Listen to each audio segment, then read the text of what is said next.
12 घंटा ड्यूटी करी गाड़ जब फाटे नो, घर के लोगवा फोन करे मौगी पैसा मांगे नु। ड्यूटी करत करत हमारे गड़ जला खियाई नु। घर के लोगवा फोन करे मौगी पैसा मांगे नु।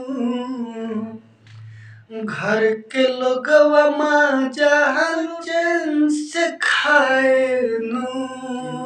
करत गाड़ फाटे मौगी पैसा मांगे नु। तनो मनाई होके बात नहीं माने नु।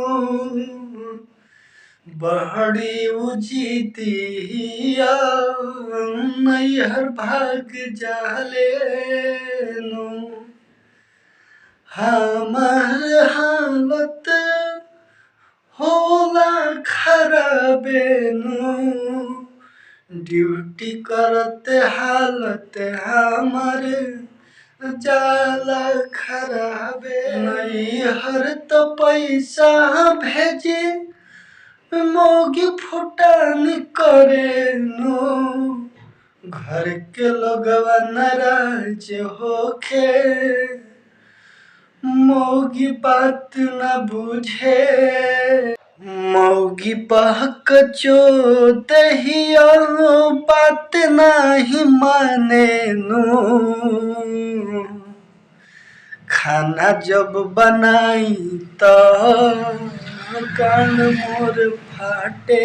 बर्तन धोवे जाई तो मौगी याद आवे नु। कैसे अपन दुख कहीं केहू बुझ न पावे नु।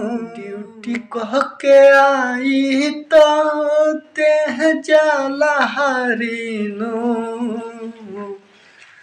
मौगी तो याद आवे उ खाली पैसे मांगे नु। रवा जाए के सोची तो पैसा मौगी मांगे नु। घर जन आव तू पैसे खाली भेजा नु।